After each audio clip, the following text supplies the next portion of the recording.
ప్రేక్షకులకి ఆ లలితాంబిక అమ్మవారి యొక్క అనుగ్రహం పరిపూర్ణంగా కలగాలని మనస్ఫూర్తిగా కోరుకుంటూ మనం ఈ క్రోధినామ సంవత్సరంలో ద్వాదశ రాసుల వారికి వీలైతే ద్వాదశ లగ్నాల నుంచి చూసుకోండి, లగ్నం తెలియని వారు రాసి చూసుకోవచ్చు. ఆదాయ వ్యయాలు ఎలా ఉన్నాయి, అదేవిధంగా రాజ్యపూజ్యము అవమానం ఎలా ఉంది, ఒకవేళ ఆదాయం తక్కువగా ఉంటే దాన్ని పెంచుకోవడం ఎలాగా, దానికి గ్రహస్థితి ఎంతవరకు మీకు సహకరిస్తుంది, మీరు చేసుకోవాల్సిన మంత్రం కానీ గోసేవ కానీ లేనట్లయితే దానం కానీ ఏమి చేసుకుంటే మీకు అభివృద్ధి ఉంటుంది అనేటువంటి విషయాలు మనం చెప్పుకుందాం. అయితే ఇక్కడ ఏంటంటే ఎప్పుడు కూడా ఈ సంవత్సర ఫలితాలు చెప్పేటప్పుడు ఆదాయ వ్యయాలతో పాటు గోచారంలో ఉండే మేజర్ ప్లానెట్స్ అంటారు. అంటే slow moving planets, fast moving planets ఉంటాయి. అంటే త్వరగా నెలకి 25 రోజులకి 45 రోజులకి జరిగిపోయే ప్లానెట్స్ కొన్ని ఉంటాయి. అంటే రవి, కుజుడు, శుక్రుడు, బుధుడు వీళ్ళు. ఇక చంద్రుడు అయితే 2.5 రోజులకు మారిపోతూ ఉంటాడు ఒక్కో రాశి. కానీ మేజర్గా మనల్ని రూల్ చేసేటువంటిది జీవకారకుడైనటువంటి గురువు, కర్మకారకుడైనటువంటి శనిశ్చరుడు, అదేవిధంగా కాలానికి కారకుడైన రాహువు, మోక్షానికి కారకుడైన కేతువుని ప్రధానంగా మనం తీసుకుంటాం. ఈ మోక్షానికి కారకుడైన కేతువు ప్రస్తుతం ఈ సంవత్సరం అంతా కూడా మనకి కన్యారాశిలో ఉంటాడు. కాలానికి కారకుడైనటువంటి రాహు మీనరాశిలోని, మరియు జీవకారకుడైన గురువు మాత్రం మే 2వ తేదీ వరకు మేషంలో ఉంటూ దాని తర్వాత వృషభంలోకి మారుతున్నాడు. ఇక శని భగవానుడు అయితే మారట్లేదు, కానీ మనకి జూన్ జూలై మాసాల నుంచి ఒక 4.5 నెలలు మాత్రం కొద్దిగా వక్రిస్తాడు. కుంభంలో ఉన్న శని వక్రిస్తాడు.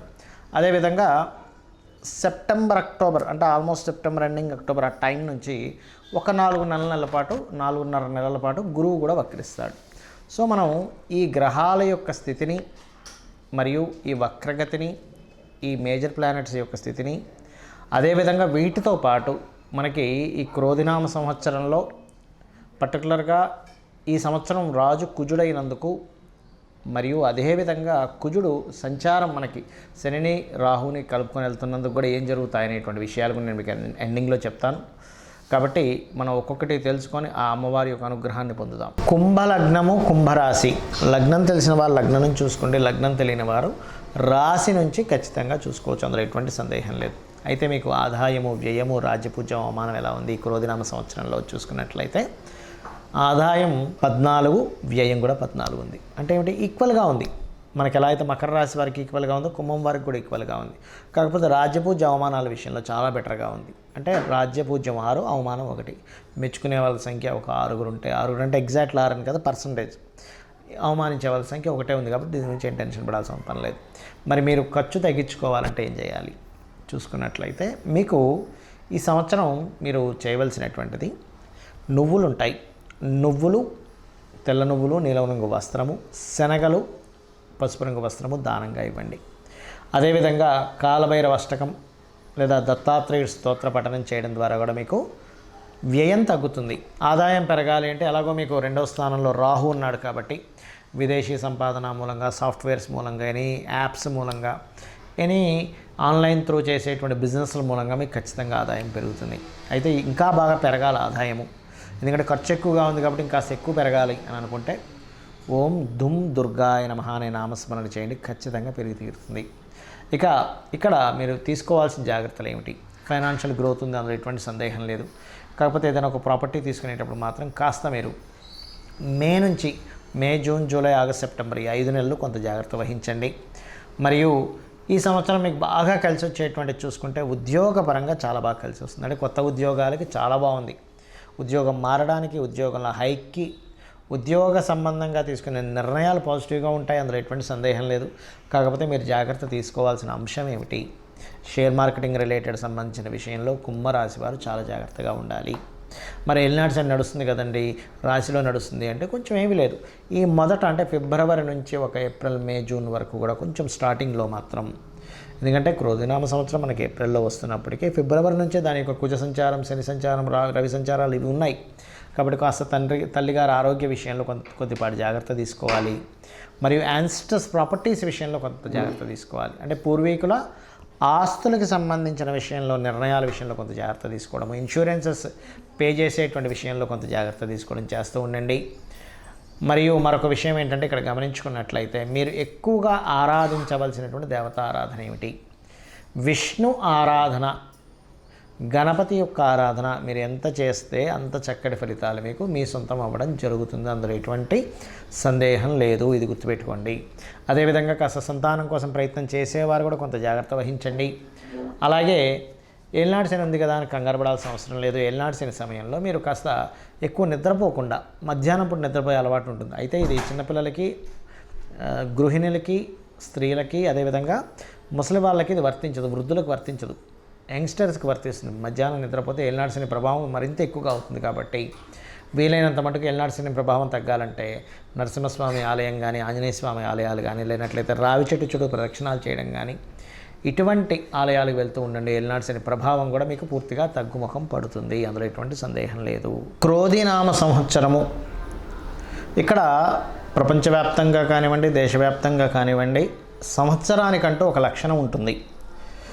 ఈ సంవత్సరం రాజైన దాన్ని బట్టి ఒక లక్షణం ఉంటుంది. గ్రహాల యొక్క స్థితిని బట్టి కొన్ని సంఘటనలు జరుగుతాయి.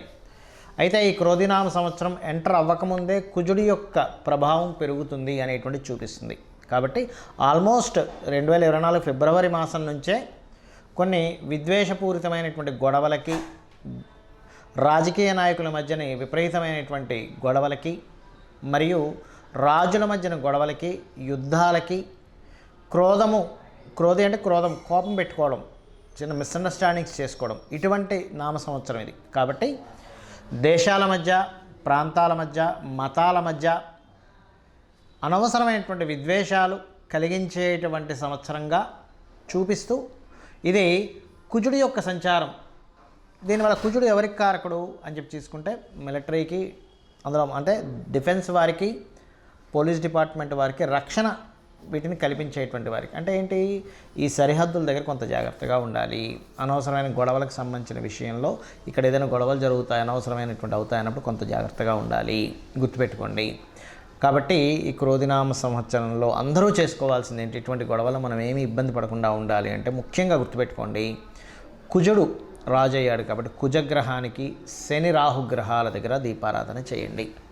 చేసినట్లయితే అనవసరమైన గొడవలు బయట జరిగే ఛాన్సెస్ ఎక్కువగా ఉన్నాయి. కాబట్టి మీరు వెళ్ళి అనవసరంగా అందులో ఇరుక్కొని అందులో ఇబ్బంది పడకుండా మీరు సేఫ్గా ఉంటారు ఫస్ట్. అదేవిధంగా రాజుల మధ్య, రాజకీయాల నాయకుల మధ్య, రాజ్యాల మధ్య గొడవలు జరిగేటువంటి ఛాన్సెస్ ఇప్పుడు ఉన్నాయి. కాబట్టి వేరే వేరే దేశాల్లో ఉండేటువంటి వారు కూడా కొంచెం ఏదైనా ఇక్కడ ఏదైనా యుద్ధం సంబంధించినవి రాబోతుంది అన్నప్పుడు ఆ సరుకులు ఏవైనా మనకు చూడండి, కొంచెం యుద్ధ వాతావరణం ఉన్నప్పుడు బయటికి వెళ్ళలేని పరిస్థితి వచ్చినప్పుడు కొంచెం ఇంట్లో సరుకులు మనం స్టాక్ పెట్టుకుంటాం. ఇటువంటి విషయాల్లో చాలా అలర్ట్గా ఉండాలి. మొత్తం ప్రపంచవ్యాప్తంగా ఈ కాంబినేషన్ ఏర్పడుతుంది కావున. అలాగే మరొక విషయం ఏంటంటే, ఇక్కడ మీకు చాలామందికి జాతకం తెలియదు, డేట్ ఆఫ్ బర్త్ తెలియదండి, రాశి తెలియదు, ఏమీ తెలియదు. కానీ క్రోధినామ సంవత్సరం నాకు బాగుండాలంటే ఏం చేయాలి అంటే ఒకటే గుర్తుపెట్టుకోండి, చండీ పారాయణం, శ్రవణం చేయండి. మీరు తర్పణమో హోమమో చేయలేకపోయినా కనీసం శ్రవణం చేయండి. ఎటువంటి ఇబ్బంది రాకుండా అమ్మవారు చూసుకుంటుంది ఈ సంవత్సరం. రెండవది, మీకు దగ్గరలో గోశాల ఉన్నట్లయితే గోవులకి చక్కగా మీరు ఏం చేస్తారంటే, ఏవైతే ఈ నువ్వులు తినిపించకూడదండి. బెల్లము, గోంగూర మరియు క్యారెట్స్, బీట్రూట్స్ లాంటివి, అదేవిధంగా గోధుమ రవ్వ ఇటువంటివి తినిపించండి. మీ గ్రహస్థితి ఎలాగున్నా సరే క్లియర్ అవుతుంది. దీంతోపాటు కుజ, శని, రాహు, కేతు గ్రహం దగ్గర కూడా దీపారాధన చేయండి. ఎందుకంటే జాతకం తెలియదు, ఏమీ తెలియదు, కానీ 6th హౌస్లో కేతు సంచరిస్తున్నాడు బుధరాశుల్లో. అందుకని ఏమిటి, ఈ అప్పుల విషయంలో మీరు ఇబ్బంది పడకుండా ఉండడానికి కేతు యొక్క అనుగ్రహం, గణపతి యొక్క అనుగ్రహం కలుగుతుంది. కాబట్టి గణపతి ఆలయాలకు వెళ్ళడం, అమ్మవారి ఆలయాలకు వెళ్ళడం, అందులో ముఖ్యంగా దుర్గాదేవి ఆలయాలకు వెళ్ళడం. దీంతోపాటు మీనరాశిలో రాహు యొక్క సంచారం అనేటువంటిది బాగా గుర్తుపెట్టుకోండి. దేవత సంబంధించినటువంటి పూజ పునస్కారాలు మాత్రమే కాకుండా పితృదేవతలకు ప్రధానంగా చేసుకోండి. మీరు ఎంత పితృదేవతలకు చేసుకుంటారా అంత చక్కటి ఫలితాలు మీకు వస్తాయి. మీరు ఆయురారోగ్యాలతోని, సుఖ సంతోషాలతోని, ధనపరంగా ఎటువంటి ఇబ్బంది లేకుండా ఉండగలుగుతారు, గుర్తుపెట్టుకోండి. అయితే ఇక్కడ ఎవరైనా సరే గుర్తుపెట్టుకోండి, బాగా అప్పులతో ఇబ్బంది పడుతున్నారు, ఈ సంవత్సరం ఇంకా ఎక్కువ ఇబ్బంది పడుతున్నారు అనుకునేటువంటి వారికి గణపతి ఆరాధన చేస్తూ మీరు ఓం అపర్ణాయై నమః అనే మంత్రం చేయండి. ఈ సంవత్సరం ఉన్న గ్రహస్థితి బట్టి చెప్తున్నాను. ఎవరికైనా బాగా ధనపరంగా ప్రెషర్ ఎక్కువగా ఉందండి, ఒక పక్క కట్టాలి కానీ ఆ ప్రెషర్స్ నేను తట్టుకోలేకపోతున్నాను, ఫైనాన్స్ ఇంకా పెరగాలి అనుకుంటే ఓం నవవిద్రుమ బింబశ్రీ న్యక్కారి రదనచ్చద అనే నామస్మరణ చేయండి. ఖచ్చితంగా మీకు ఫైనాన్షియల్ గ్రోత్ అనేటువంటిది పెరుగుతుంది, గొడవలు తగ్గుతాయి.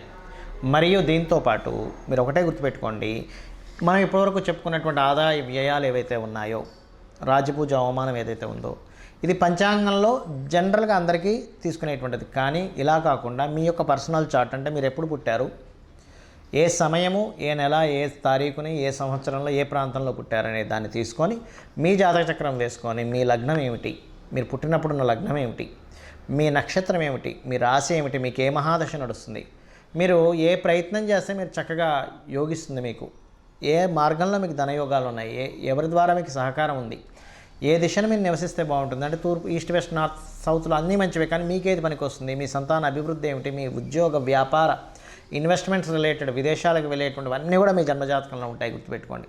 ఏ సమయంలో వివాహం చేసుకుంటే మంచిది, ఏ సమయంలో చేసుకోకూడదు, ఇలాంటివి చాలా విషయాలు ఉంటాయి.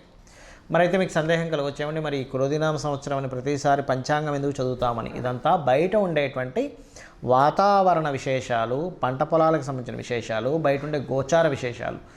ఇప్పుడు చూడండి, మనం చెప్పుకున్నాం, కాస్త యుద్ధ వాతావరణంగా ఉంది, గొడవలుగా ఉంది, అల్లర్లుగా ఉంది, మత విద్వేషాలు, అనవసరమైన విద్వేషాలు, గొడవలు రేగేటువంటి సమయం ఇది అన్నప్పుడు మనం ఏం చేస్తాం, మన పిల్లల్ని ఎక్కడికైనా పంపించేటువంటి విషయంలో, మనం ఎక్కడికైనా వెళ్ళేటువంటి విషయంలో అలర్ట్గా ఉంటాం.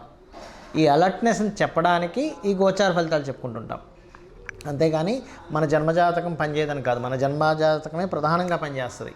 ఇక్కడ ఒకవేళ మన దాంట్లో ఉదాహరణకి ఆదాయం తక్కువగా ఉంది, చాలా తక్కువగా ఉంది, వ్యయం చాలా ఎక్కువగా ఉంది అని అన్నప్పుడు మీ జన్మజాతకంలో ధనయోగ దశలు నడుస్తున్నాయని కూడా 1% కూడా మీరు టెన్షన్ పడాల్సిన అవసరం లేదు. జస్ట్ ఆ రెమెడీస్ చేసుకుంటే క్లియర్ అవుతుంది.